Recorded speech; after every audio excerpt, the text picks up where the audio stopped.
Hello, ladies and gentlemen, and welcome to episode 83 of the Hardly Millennial podcast, where we are young, dumb, and Full of opinions. full of opinions. Ladies and gentlemen, you only have two of us today. My name is Adam, And I'm Matthew Lynn. and welcome, everybody. So, to get started today, I was just reading this to Matthew and Justin right before the podcast, but Facebook just banned a bunch of people today. Really? They just banned them? Yeah, they were just like, no more. They banned Paul Joseph Watson, who was an employee of InfoWars, so with Alex Jones, Oh, boy. and Milo Yiannopoulos, who is a flaming gay man from Britain who's very outspoken about his conservative beliefs. Okay. Laura Loomer, who I'm not sure who that is, and then Louis Farrakhan, who's like a very outspoken, like anti-Semitic gentleman. So these sound like very political people. Very political people, yeah. Uh-oh. So is this a political move by Facebook, you think? I Like don't more know. more I so than know- a business move? I'm not sure. I know there were talks where Facebook was talking about how they're going to improve their privacy and how they were going to basically make sure Facebook remained a safe space for people. But so maybe this is response to that. But it's a slippery slope, though. One's an anti-Semite, one's with Alex Jones. So are these people who, like, in general, do they promote a more forceful way of doing things, as in violence? No, they don't. At least not that I have seen. Like, so Alex Jones was banned from Facebook at one time, and like all the other social media platforms, pretty much. And Alex Jones, I know a little bit about, and from what I've seen, he's not a super violent guy. No, He just wants to like unveil everything. Well, and that's just it. The only thing I could see them, putting as like a call to violence with any of these people is stupid shit that any of us do. When you talk about a group of people that you don't like or a person you don't like, you'll say something like, "Oh, somebody needs to go over and just punch that guy in the face." Shit like that. It's not really a call for violence. It's just an exaggerating telling of how much you do not like somebody or some shit like that. You know what I mean? So now Alex Jones is banned. The reason why he was banned, I get a little more because he had this whole controversy where he was in so many words, or arguably a lot of words, saying that that Sandy Hook, that school shooting at the elementary school, was all like a planned thing. I sell remember a that narrative, controversy a little bit. I remember that a lot. And I know that's what got him kicked off of Twitter, and I can only assume that's what got him kicked off of Facebook in the first place also. He's no stranger to that kind of controversy. No, not at all. But people like Paul Joseph Watson, like I used to follow him on Facebook. I stopped because his stuff started to become a little too opinionated for me. Okay. But for the most part, his videos were basically just rants of like, what the fuck's up with this shit, Right, like and anyone would do. Yeah, exactly. He just has more outspoken beliefs than others. Yeah, and they were just these like little 5 to 10 minute videos that he would post onto YouTube. Do the things these people believe, do you think that they go against what Facebook believes? Oh, for sure. So Facebook says you're not gonna talk against what I think on my platform. Yeah, In so many words. Yeah, exactly, for the most part, which That's a little bit of a slippery slope. that's my point. It's very much a slippery slope. The only thing for me is, where does it end? Yeah. Is let's say we all deem it's okay to ban political figures. Oh, then what if we start to want to ban religious figures? And then Right. what if we want to start to ban, PETA Yes. and their beliefs and animal cruelty beliefs, and like where does it end? Where's the board of people who say, okay, you can't ban anyone else? Well, and that's exactly my point. And it's funny that you bring up board of people, because I think it's usually how companies do it. Well, because I think we talked once how like Twitter, didn't we have a conversation once about how we read that Twitter put together like a board of people? That was Google about the AI. Google, that's right. That was the Okay. AI etiquette board. Okay, that's that they were stacking with individuals who promoted the company's beliefs. Yes. So the shareholders got a little bit upset, and the company ended up sacking the whole thing. Yeah, that's right. But yeah, in general, you don't really want one person deeming what's right and what's wrong, so you make it a board of people. Right. And usually there's some kind of voting and like a majority rule, or some boards it has to be unanimous. Yeah. You know, like in the case of court systems and stuff, it have to be unanimous. Right. So I would imagine that there's going to be a calling for Facebook to set up some kind of ethics board, right? I mean, I would hope so. If this is the route that they're choosing to go, I honestly say that what they should do is not ban people, but make it easier for people to not have to see the things they don't want to see. You know, don't give suggestions that people don't want suggestions for. So, like, for example, I was thinking about this in terms of, like, movies the other day, right? So, Marvel's Endgame came out, you know, the big finale to this big Marvel saga that we've been getting for 10 years. So, naturally, a lot of people are wanting to avoid spoilers, I included. Right. You know, so it would be cool if Facebook had an option of, like, anything with the word Marvel, Endgame, or whatever, you know, hide from my list. I don't want to see it. Personally, I think that'd be nice, but I don't think personally, as Matthew, I don't think you have the right as a consumer to that. I don't think you have the right to say that I want my searches filtered on a public search engine. Well, it's not searches. It's just the suggested content that shows up on your page. I got you. I get it. But you don't pay to use Facebook. Now, if there was a premium Facebook or Facebook Red or something where you paid a subscription, now you deserve a service. Right. Now you're entitled to something. But just playing the devil's advocate, obviously I'm a consumer myself. Right. I don't have any stake in Facebook. So I would love to see the consumers get more power, you know. Right. But that in itself is a slippery slope as well, because companies are entities just like people in this country. So they have rights. Not the exact same, but they have similar rights to what people have. Right. So Facebook has a certain level of rights that it's entitled to also, and it provides a service to people also. So to me, it seems obvious to me that there's going to end up being a subscription service to all of these, to the Instagram, to the Facebook, all of that. And if you want to be truly protected and have a stake in something, then you'll have to pay for it. Yeah, well, and I could definitely see these social media platforms going that direction. You know, I mean, why wouldn't they? Why wouldn't they? You know, They make extra money and we get what we want. Yeah, there's already premiums on music platforms we listen to, and you know, streaming platforms we watch. So, like, I totally get if it goes that direction, but at the same time, though, you're pointing blame at. It's like if you're younger. It's like if I were younger and I beat up somebody at school, and then I said, "Oh well, my brother made me do it." You know, it's like, so who doesn't go to this school? So it's like, what are they gonna do? Say, well, your younger brother's not allowed to go to this school ever because there's responsibility on both sides. There's personal responsibility from the consumer to not. If you don't want to see something sexual related, then don't type the word sex into the search bar. That's a personal responsibility on the consumer. Right. But there's also a responsibility on the provider to that if I do type in sex, I shouldn't just see penises and vaginas right away on the first page. True. You know what I mean? There should be a little bit of maybe some maneuvers you have to take to get to that kind of material, so there's responsibility on both sides for sure. Yeah, well, and I do get that, but like in the case of like Facebook, you know, because these aren't like organizations they're banning. These are just people they're banning. Right, which I'm not very okay with. Right. And let me tell you, when at the time when I did like Paul Joseph Watson's page and his, you know, when you like a page, you've seen it, you know, the suggested videos will come up now and then of like, oh, Paul posted a new video. Paul said this on Facebook. Paul did that, whatever it was.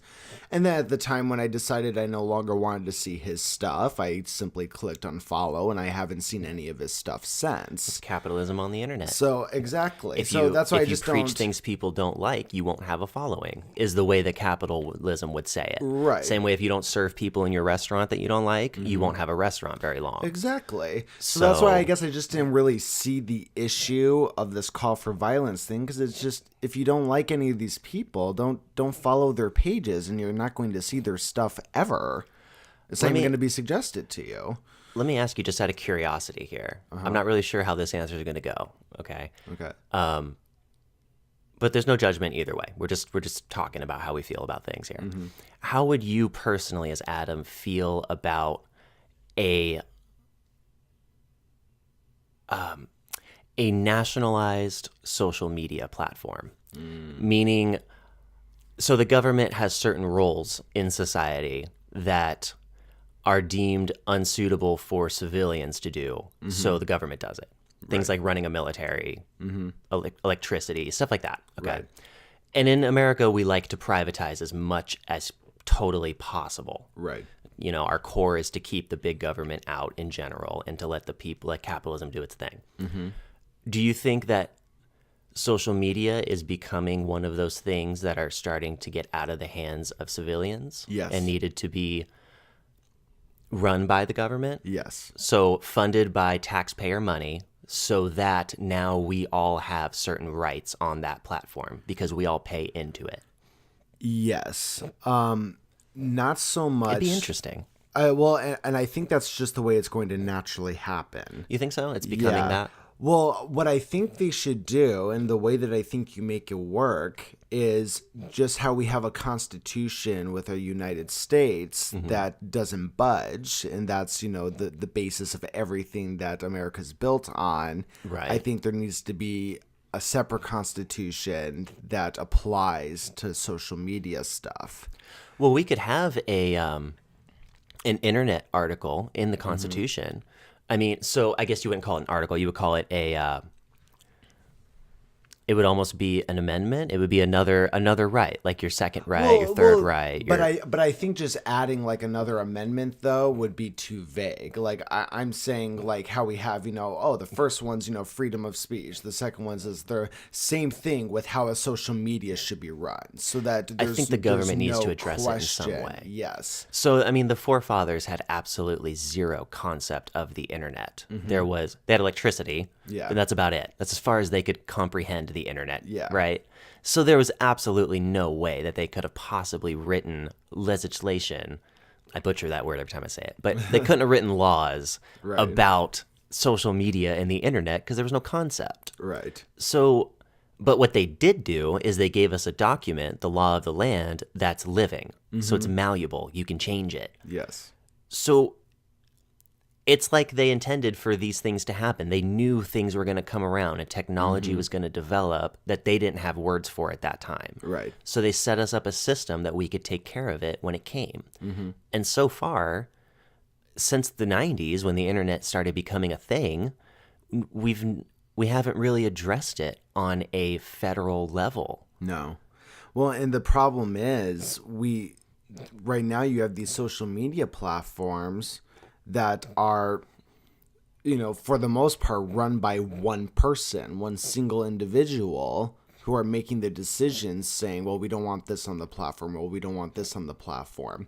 But we're getting to a point with social media. It's the same thing with like email, right? You know, if you're applying for a job or something, if you don't have an email, you might as well not bother applying for the job. You can't even get a online. username and a password to log in without an email. You can't even begin the process. Exactly. So we're at this point now to where it's, you know, you don't have to have an email, Right. but you kind of have to have an email. You have to have an email to function in society. Exactly. You do.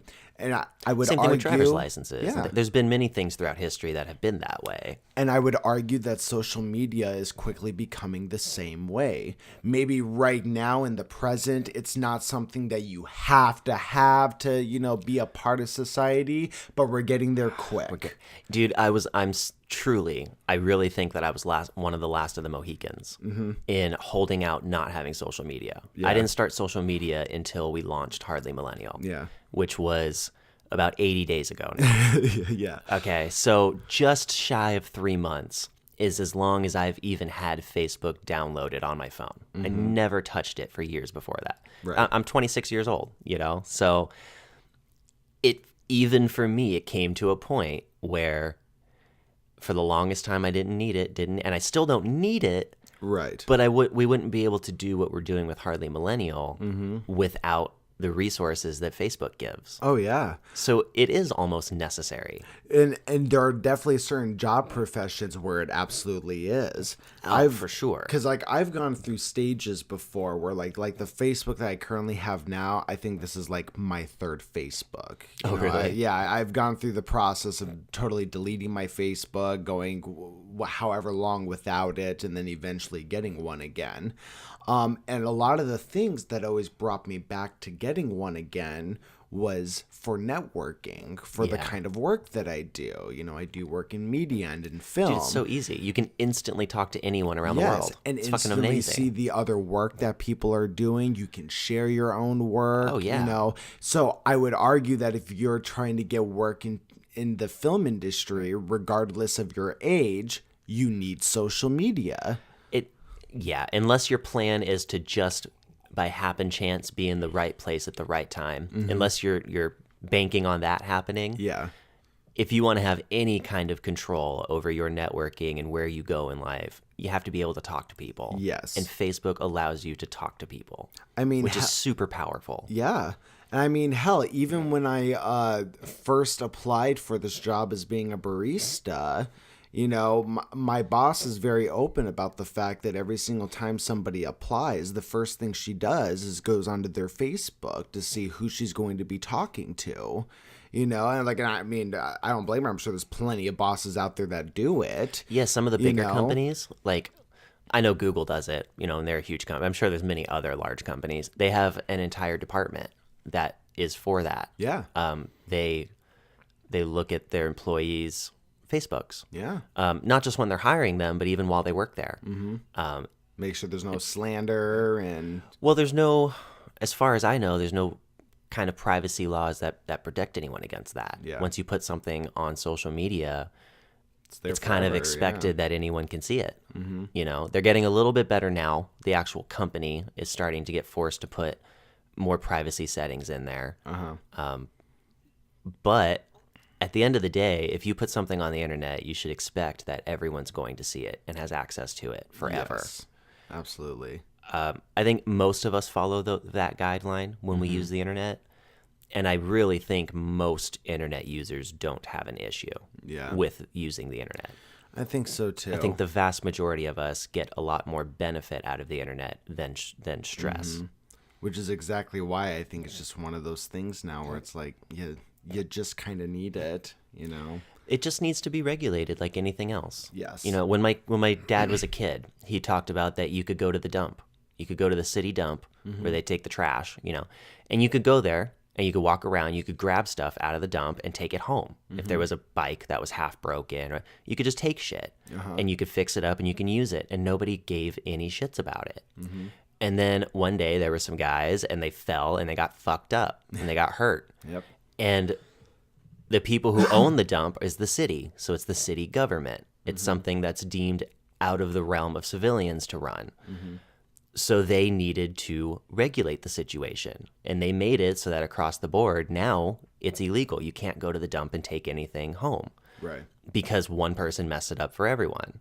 So I can only assume there will be a day that the masses call for the internet to be regulated. Yeah. It might not start in this country. I mean, really, the internet's used by the entire world, and we're only a percentage of the whole world, guys. Yeah. So if other countries, if India and China and France and Germany got together and said, we're going to start a internet regulation board, there's not much that America can really do to say no. No. We cannot affiliate with it, but it will still happen. Yes. And the rest of the world is much more into regulation than we are here. So that's where I think you'll see it happen in Europe first. Well, and the thing is people don't understand either. It's like, I mean, yeah, we're probably, the freest place, in the world, but we do still have regulations. We just do, you know. So when it comes to We do. social media and how much stuff's used on there, especially with like how many politicians, that's the word, politicians, you know, use social media. And so, hell, our Right. fucking president loves Twitter. Oh, he digs it. Loves Twitter, loves tweeting. A lot of CEOs too. Elon Musk has gotten in his fair share of trouble recently with Yeah. it. Those people are learning, like in the case of Elon Musk, they're learning that they don't own something for once. He owns everything in his entire life. Yeah. But when he goes on the internet, you're now on a public road. It's like a highway system that the entire planet is connected to. Right. And each zone you go in, once you cross every border, there's a different speed limit, and the roads get wider and more narrow, and they're better Yeah. kept. But the entire road system of the internet is connected to each other globally. So when Elon Musk gets on there and he says things, he has to abide by mostly the laws of the land that he's standing in when he types the message. That's the number one laws. Yeah. But you also have to take into account the laws of all of the other users that you're providing a service to, Yes.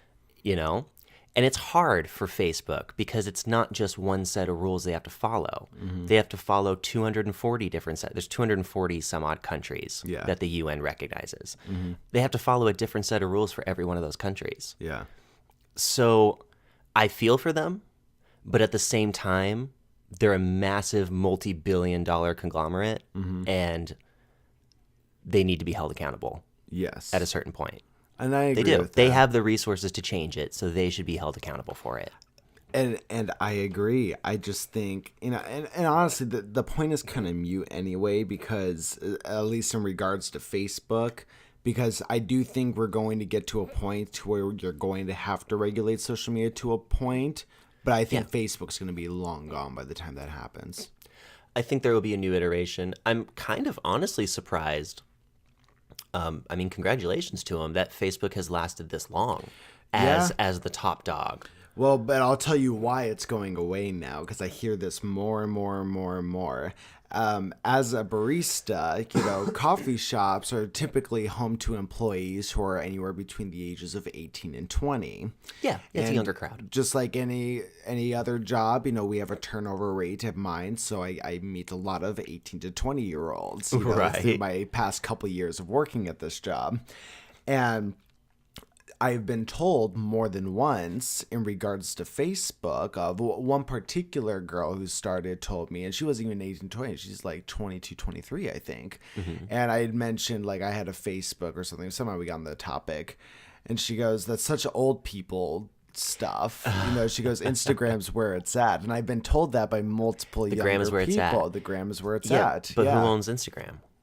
Well, Facebook does, Facebook right? owns Yeah. Instagram. So But I mean, but just my point is though, they're doing is something if- right in the social media Well, realm. they're doing something right, but if they're already making these kind of regulations on the thing is, the people they're banning are older people like us who are more prone to using Facebook. It's just a matter of time before the outspoken conservatives of Instagram get a little older and start to become a little more outspoken, and they start applying their same rules on Facebook onto Instagram. Right. And then I think at that point, both are just going to go away. But You know, what if it became a system much like TV channels? So with TV networks, there's kind of a mixed system. I was talking about nationalization earlier and having the government own things. right.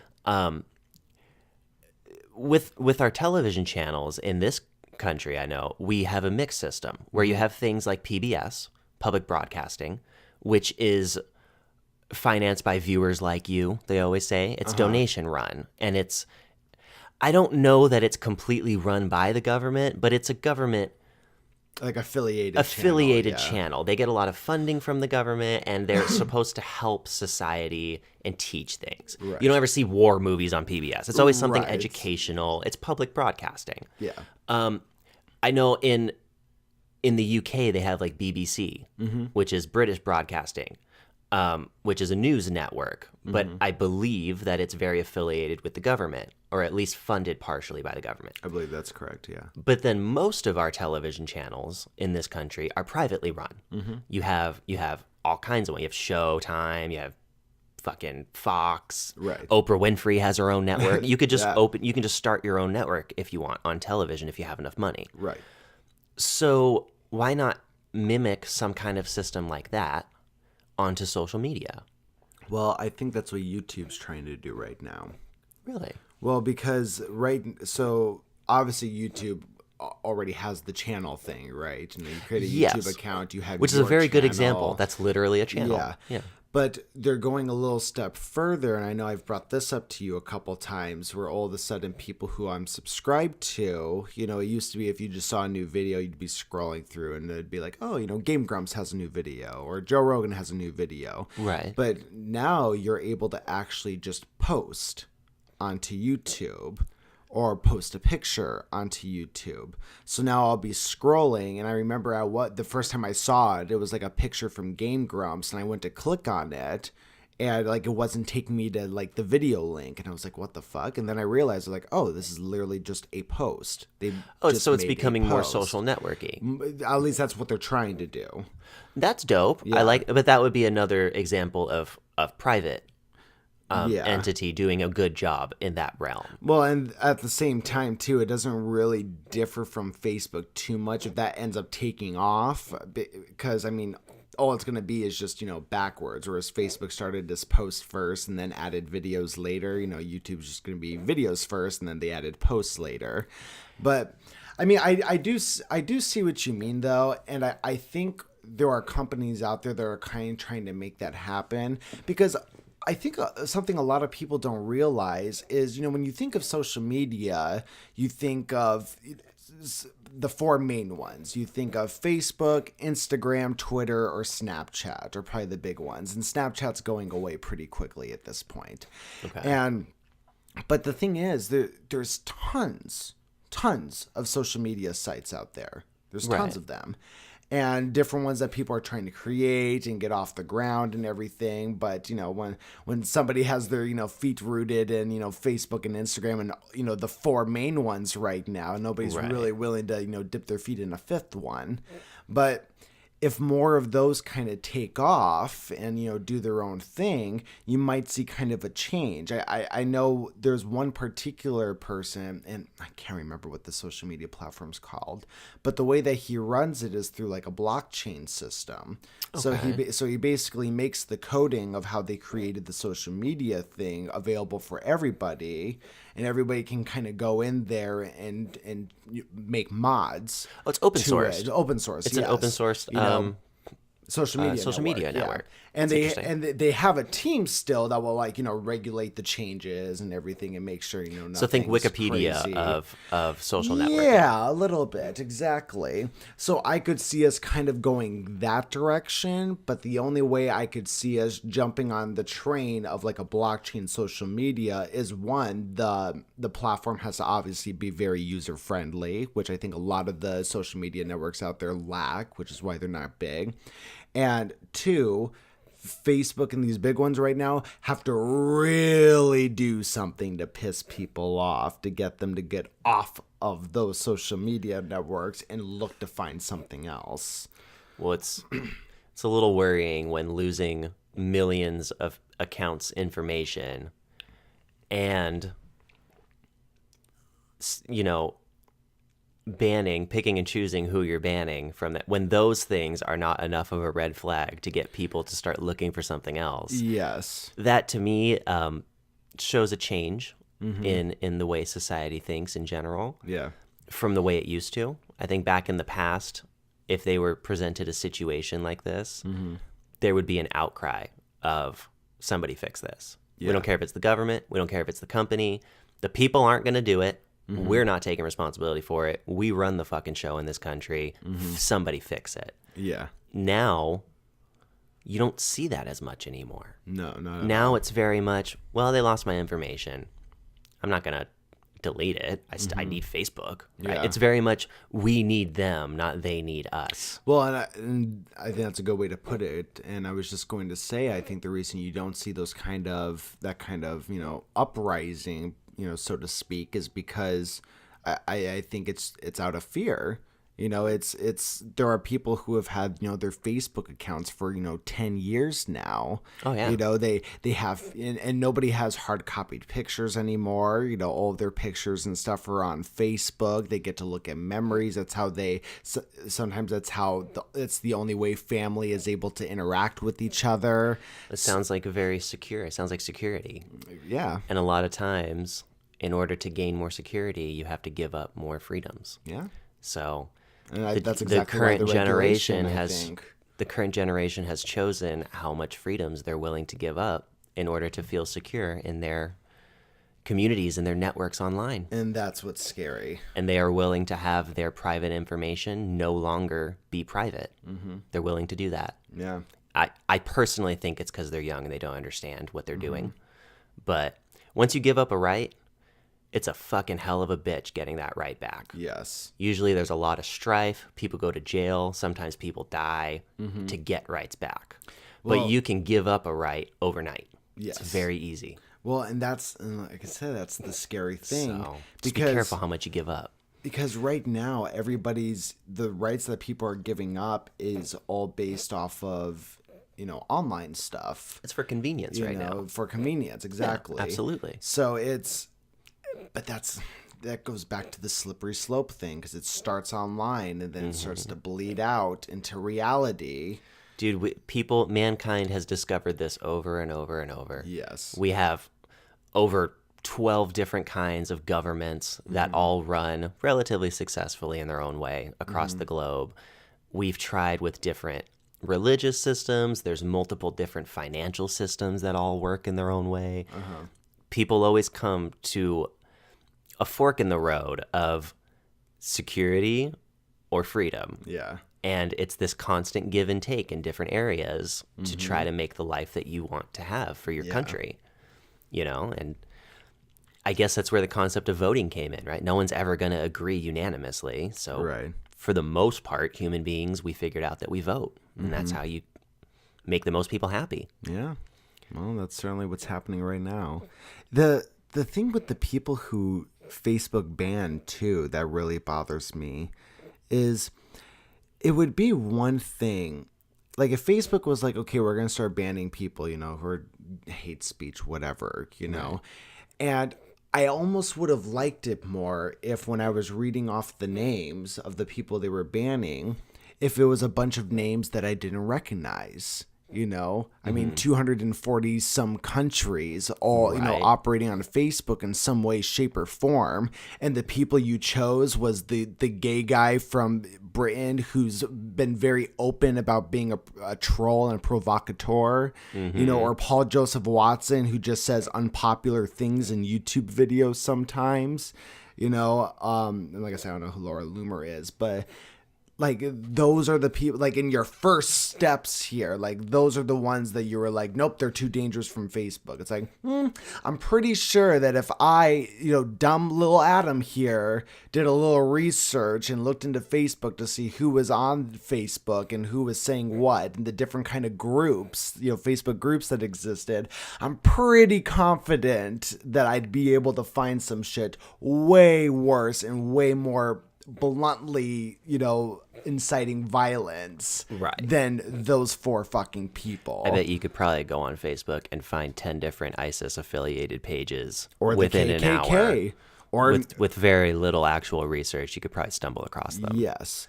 Well, and that was a big argument with Twitter. I listened to this Joe Rogan podcast where they literally had the CEO of Twitter on, as well as like an HR publicist kind of associate from Twitter.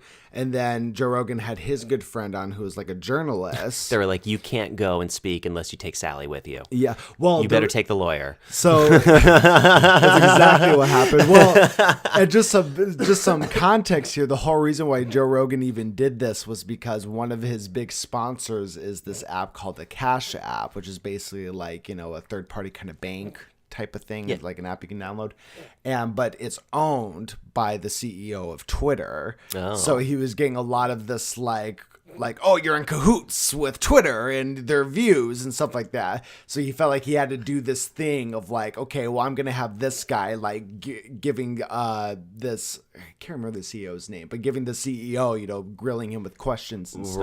Right. But anyways, and one of the things they were bringing up, this journalist was bringing up to him, was he's like, okay, so you banned this person for this, and you banned this person for this, and this person, which was out of context, but you banned them anyway, you know, and did this, and then, so after he's listing all these people, then he started on a new list, and he goes, why is the ISIS group still on Twitter? Right. The biggest terrorist group in the world right now. You know, most flamboyant for sure. Yeah, most flamboyant, most well known. So it's like, you know, and they didn't, you know, have an answer for it, and then he's just going down the list, and it's like these people who, and it wasn't even like obscure groups or people that like you'd have to do research to find out about. Like the Twitter says, we're not talking ISIS. about Boko Haram or the Mujahideen or okay, we're talking about ISIS. Everybody knows the fucking name ISIS. Exactly. All right.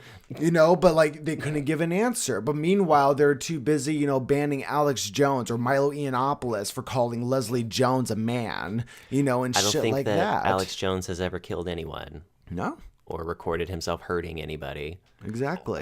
He yells and screams, and he's out of control a lot. But I never seen the dude actually lay hands on anyone. No. So or say to go to him be. anyone's house and hit them or shoot them or incite violence or any of that. You know, and with that, okay, let's get on to that for just a second. Okay. Because there's a big thing right now, and it's not just right now. It's been around for a long time, of who holds responsibility in different situations. Okay? So let's take the example of someone with a following. Someone who's a millionaire who has more than 1 million people who follow them every day. Okay. It's very common right now for the belief to be that that person who has the following needs to be careful of what they say. And that if they say something like, go kick down Joe Schmo's door, and then one of their followers do it, we hold the person accountable for that. Right. We hold the person with the following accountable for what their following does. Okay? So hold that thought for just a second. Okay. Now, I relate that to, that situation, I relate it to the gun industry. Now, if Smith & Wesson makes a sidearm and sells that sidearm, the individual weapon, to a person, and that person goes out and shoots someone in the face with that weapon, I personally do not believe that Smith & Wesson is responsible for that murder. No, I don't either. I do not either, okay? I think that Smith & Wesson has a service that they sell to people, and that's as far as that goes. Yes. Okay. Now let's go back to the original thought of someone with their words. I think these people, usually they're entertainers or politicians. What they do is they sell a service to their followers, and that service is their words. So the same way that Smith & Wesson sells guns and firearms, these politicians and these entertainers sell words. Okay. So I don't think that they should be held accountable for what people do once they consume those words. Correct. The same exact way as the firearm example is my personal belief. Yeah. However, when I look around and when I read the news and just in my little sphere of influence, what I see is very much the opposite. We tend to not blame the firearm companies for deaths. We had that little dispute a few years back, and we came to pretty much a conclusion, a consensus that it's not Smith & Wesson's fault. Right. Okay, we have to blame the individuals for their actions. However, we have a completely different mindset as society when it comes to blaming people for their words. Why do you agree, and why do you think that is? So I think it's just, so I do agree with you. I don't think people should be, you know, just as you said, words are a service, you know, or a In that product case, in in this that case, they would yeah. And I don't think they should be held accountable because people decided to take it the wrong way and do something with it. But it's just, it's one of those, like, in this case, like the words don't matter. I mean, it's one thing, I think a lot of people do it They point the blame simply because they don't want to be at fault. Right. And, okay, a perfect little analogy to use here. When I worked at Walmart, one of the things that infuriated me the most is all customers had to do to get a $50 gift card to Walmart was find a manager, yell at them, and annoy the manager long enough for this manager to be like, I'm so sorry, here's a $50 gift card. Right. So now... Which just teaches them that they can do that again next time. Exactly. Right. So now when you have this society that's saying that words incite violence, well, now you're giving everybody a free pass saying you can go incite violence if you want, just make sure you point the finger at somebody else who said something that could possibly be construed. That's a good way to put it. You know, and so funny enough, by giving in to this victimhood mentality of these people, I'm just a victim of what I heard or whatnot, you're actually increasing the amount of violence or the potential of violence that can be committed in the future, because you're not giving anybody repercussions for their actions now. Right. Instead, you're giving the people who said the words the repercussions, and 9 out of 10 times, they're not even saying like, go kill your neighbor. You know, they're telling a joke about white people, and you're going, well, my neighbor's white, I'm going to kill him. And that's your problem. Exactly. That individual, the same way that there's a right to bear arms. Okay. Both of these topics are in the Constitution. We have rights to both of these things. So I feel they're good examples to compare each other to. Yeah, I'd agree. Smith & Wesson has the right to make firearms and sell them to the population for a profit. That's in the fucking Constitution, man. There's a right for that. You don't have the right to take that weapon and shoot someone in the face with it. Right. You know, these people who are getting banned on Twitter, or on Facebook rather, they have the right to say the things that they're saying. The FBI didn't go to their house and arrest them. They're not under arrest, so they didn't break a law. Right. So guns don't kill people, people kill people. Well, words don't hurt people. Hurtful people hurt people. Yes, exactly. You know what I mean? Yeah. Well, there's lots of people who hear the same words and do not incite violence from it. Yeah. Well, and that's just it. It's you're also putting too much stock into, or maybe not too much stock, but the people who are taking these words and saying it's inciting violence, therefore I'm going to incite violence, are probably a little mentally ill, especially if they're taking something like a joke that somebody said and taking it as reality and committing Well, they may these truly acts. have the beliefs. So here's a good example. I personally don't like firearms. I don't like guns. I'm not into them. And I think that if there were no guns, there would be less gun-related deaths.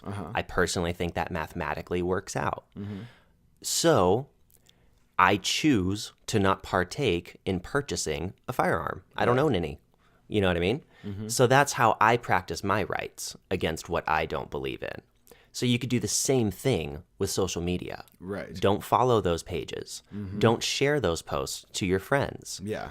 Don't even talk about how much you hate them, because then you're giving them a certain amount of power. Yeah. Just ignore the situation. Remove yourself from that, and it will not be a part of your life. Well, and that's what that goes back to, you know, a point I was making earlier of just what you said. It's just don't follow the fucking pages. Don't follow if you it. don't like the Don't people, research. Don't look it up.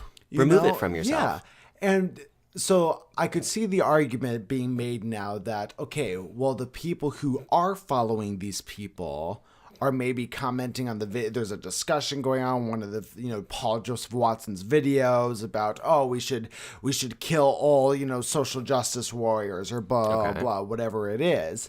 So I could see people looking at that and saying, oh, well, this is the kind of comments that Paul Joseph Watson's videos are, you know, gathering. Right. But to that argument, if you take Paul Joseph Watson off of Facebook, do you really think the people who are commenting and making these kind of accusations on their thread, on their comment thread, do you really think they're going to stop just because, oh, well, I can't see Paul Joseph Watson's post anymore, so my views have changed? No. They're going to find another platform to have it on. They're going to be having it in person, whatever it is. And plus, with the amount of trolls that we know exist on the internet, it's foolish to look at these things and put a lot of stock in them, you know? Right. But I also think it's foolish to allow a few people to ruin such a great system. Mm-hmm. I mean, we've talked about this before on the podcast, but where's the internet police?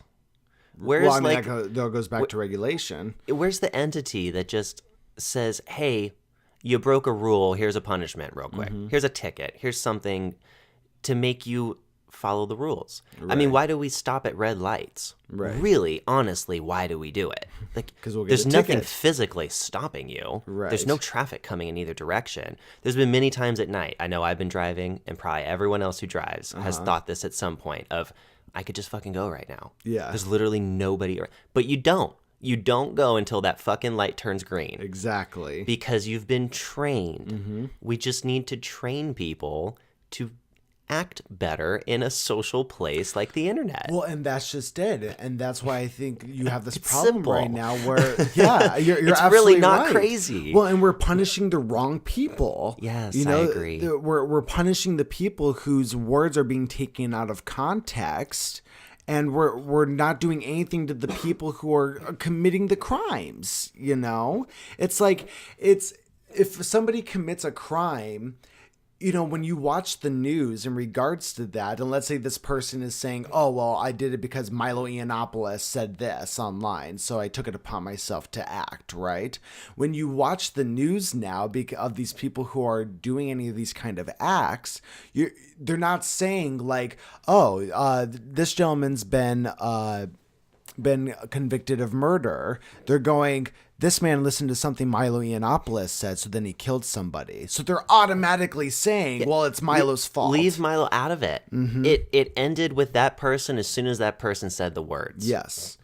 And I think it's wrong to compare it to standing on the street with a megaphone. Because I've heard that argument a few times before too, of, well, you're not allowed to stand on the side of the street. You have freedom of speech, but you cannot say, kill all black people as loud as you can through a megaphone on the side of the street. Right. You will be removed. You'll be arrested. That is against the rules. You're not allowed to incite violence to the community like that.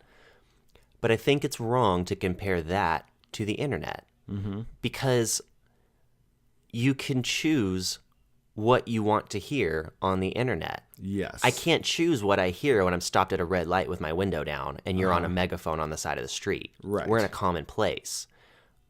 The internet is its own beast. It's a public place, but there's a lot of private elements to it. Mm-hmm. So it really needs its own rule book, dude. It really does. I seriously think there just needs to be a separate, you know, something like a constitution for, you know, how to conduct yourself online. You know, it'd be cool is if the world got together and made like, you know how we made like the UN, you know, and it doesn't involve everyone, but you know, it created major players in the world who now pretty much run most of what happens on the globe. Right. For in general, for the most part. Okay. The members of NATO are incredibly powerful globally. Right.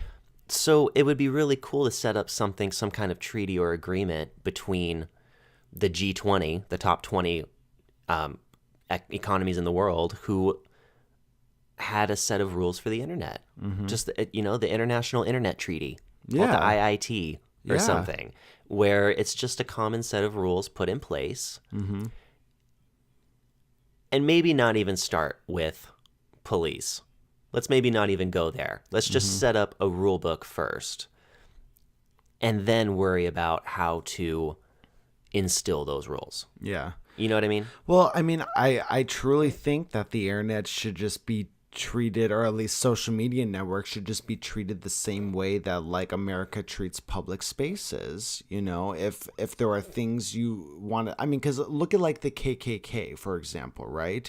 In real life, the KKK is allowed to peacefully protest and march Yes. their beliefs, you know, down the street, and police have to stand by and make sure nobody fucks with them. I think they're actually even allowed to burn crosses. They're Exactly. allowed to chant. They're allowed to sing. Yes. They are recognized as a social group. It's a gathering. Exactly. Now, what they are not allowed to do is lay hands on anybody. Yes. They are not allowed to hurt, and they are not allowed to damage any property that is not owned by them. Correct. So, So as long as they follow those rules, they can do whatever the fuck they want. and that's my point. So, when it comes, and I know it's not a popular idea, but these major groups and everything that's out there, if you treat like Facebook like just a public area, and just how you don't have to go into the town that the KKK members